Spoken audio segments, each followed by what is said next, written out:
पहलगाम आतंकी हमले को लेकर रक्षा मंत्रालय में बड़ी बैठक। रक्षा मंत्री राजनाथ सिंह, एनएसए, सीडीएस और तीनों सेनाओं के प्रमुख रहे मौजूद। पहलगाम आतंकी हमले पर बहुत बड़ा खुलासा। सूत्रों के मुताबिक आतंकियों ने हमले का वीडियो बनाया। आतंकियों के शरीर पर बॉडी कैम लगे थे। 2 पाकिस्तानी आतंकियों की पहचान हुई। 2 आतंकी पश्तो भाषा में बात कर रहे थे। हमले में शामिल आसिफ शेख जैश का आतंकी। 3 से 4 आतंकियों ने AK-47 से फायर किया। अमेरिकन M14 राइफल का भी इस्तेमाल होने की आशंका। पहलगाम हमले के आतंकियों पर एक और खुलासा। तीनों आतंकियों के कोड नेम भी थे, मूसा, यूनुस और आसिफ आतंकियों की कोड नेम। तीनों आतंकी पुंछ में भी कर चुके हैं अटैक। आतंकी आसिफ फौजी का कोड नेम मूसा, सुलेमान शाह का कोड नेम यूनुस और अबू तलहा का कोड नेम आसिफ था। सूत्रों के मुताबिक आतंकवादियों ने पर्यटकों को नीचे बैठाकर सिर झुकाने को कहा। सिर झुकवाने के बाद आतंकियों ने गोली मारी।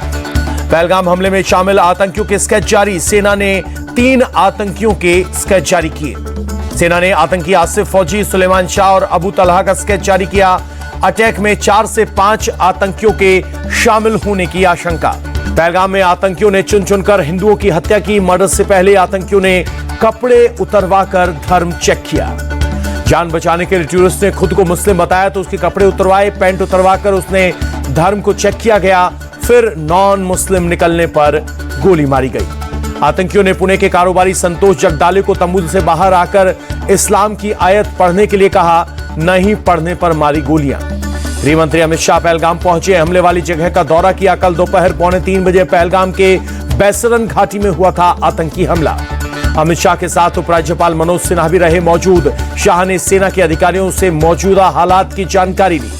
पहलगाम हमले में मारे गए लोगों के परिवार से मिले अमित शाह। श्रीनगर में पीड़ित परिवारों से अमित शाह ने की मुलाकात। अमित शाह ने परिजनों को ढांढस बंधाया। परिजनों ने अमित शाह से रो रो कर आतंकियों की बर्बरता की जानकारी दी। जम्मू कश्मीर सरकार ने मुआवजे का ऐलान किया। आतंकी हमले में जान गंवाने वाले के परिजनों को 10-10 लाख की आर्थिक मदद, गंभीर रूप से घायलों को 2-2 लाख और मामूली रूप से घायलों को 1-1 लाख की मदद।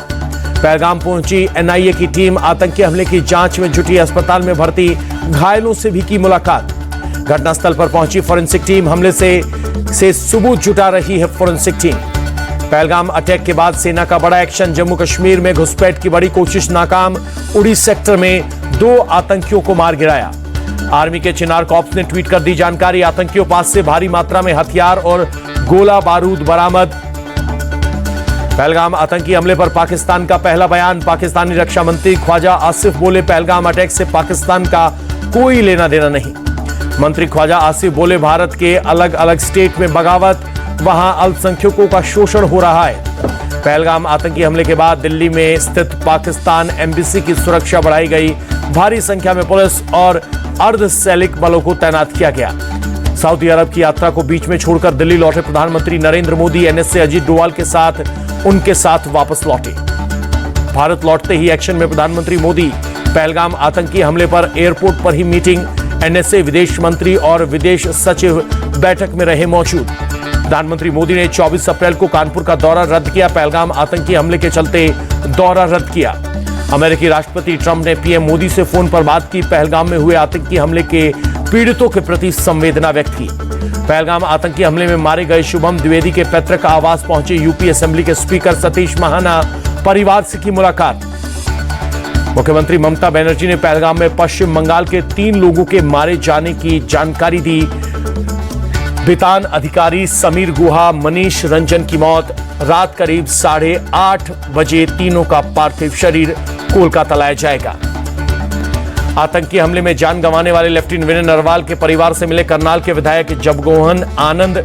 परिजनों से मुलाकात कर ढांढस बंधाई। आतंकी हमले में इंदौर के LIC अफसर सुशील नथानिया की हुई मौत। हमले में सुशील की बेटी आकांक्षा घायल। बेटे ऑस्टिन और बेटी आकांक्षा और पत्नी जेनिफर के साथ घूमने गए थे कश्मीर। पहलगाम आतंकी हमले के खिलाफ जम्मू में BJP नेताओं का प्रदर्शन। विरोध प्रदर्शन में कई हिंदू संगठन के सदस्य भी शामिल। सरकार से कड़ी कार्रवाई की मांग की। जम्मू के पहलगाम में आतंकी हमले के खिलाफ विरोध। डोगरा फ्रंट के कार्यकर्ताओं ने निकाला मार्च। बड़ी संख्या में शामिल हुए लोग जमकर की नारेबाजी। पहलगाम हमले के खिलाफ विरोध प्रदर्शन। पुंछ में लोगों ने सड़कों पर उतरे। लोग पाकिस्तान मुर्दाबाद के नारे लगाए। पहलगाम आतंकी हमले के खिलाफ श्रीनगर में विरोध मार्च, पीडीपी चीफ महबूबा मुफ्ती भी मार्च में हुई शामिल। महबूबा मुफ्ती ने पहलगाम आतंकी हमले की कड़ी निंदा की, बोली हमारा हमला बर्दाश्त नहीं, केंद्र सख्त से सख्त कार्रवाई करे। यह हमला पर्यटकों पर नहीं बल्कि जम्मू कश्मीर के लोगों पर था। पहलगाम आतंकवादी हमले के विरोध में श्रीनगर में स्थानीय लोगों ने निकाला मार्च, लोगों ने हाथ में तख्ती ली, स्टॉप इनोसेंट किलिंग। पहलगाम आतंकी हमले के खिलाफ कश्मीर में दिख रहा है गुस्सा, आज पहली बार आतंकी हमले के खिलाफ कश्मीर में बंद।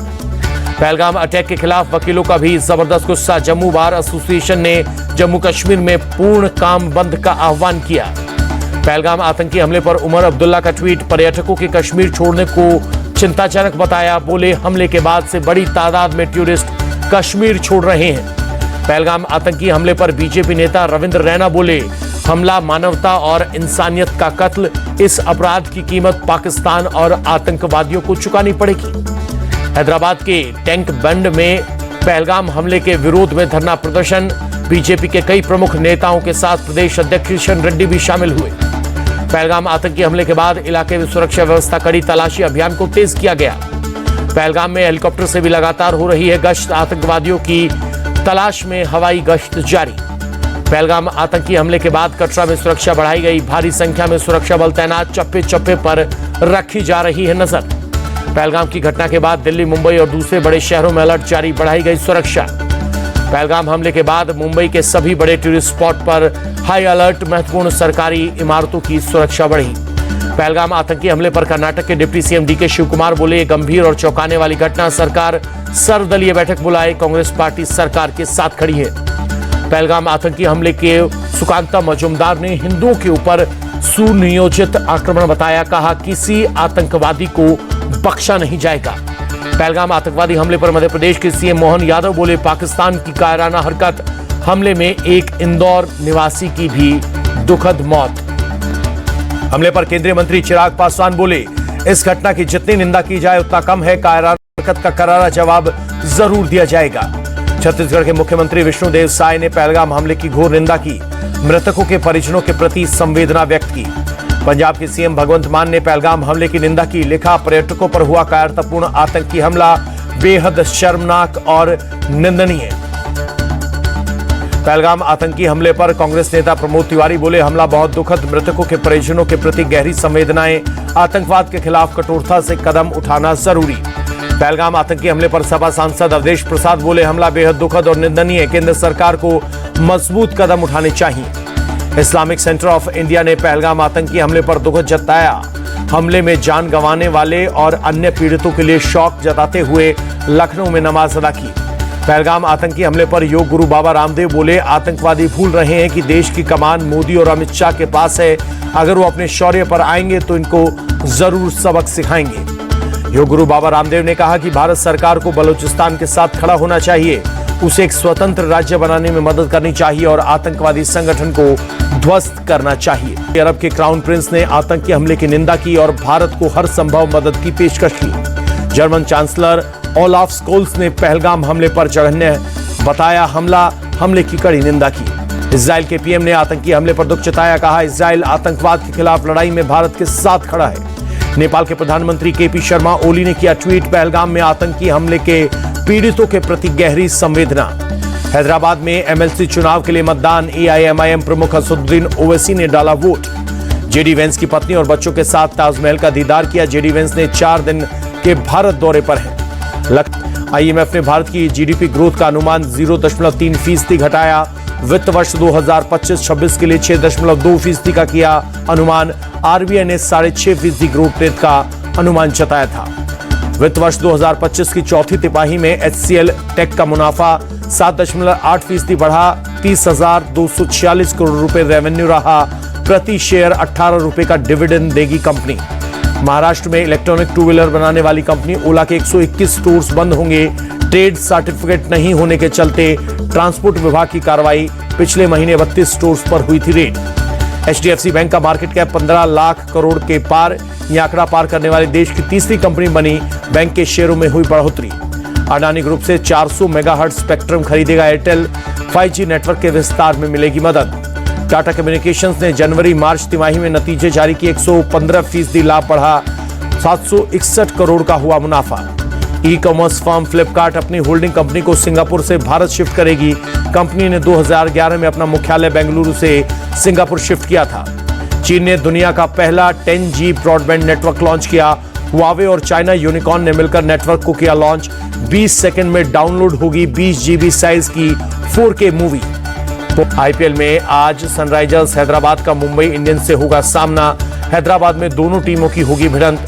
शाम 7:30 बजे शुरू होगा मैच। लगातार पिछले 3 मैच जीतकर मुंबई इंडियंस के हौसले बुलंद। मुंबई के खिलाफ पिछली हार का बदला लेना चाहती है हैदराबाद। मुंबई इंडियंस और सनराइजर्स हैदराबाद के बीच अब तक 24 मुकाबले हुए। 10 में हैदराबाद और 14 में मुंबई ने जीत दर्ज की।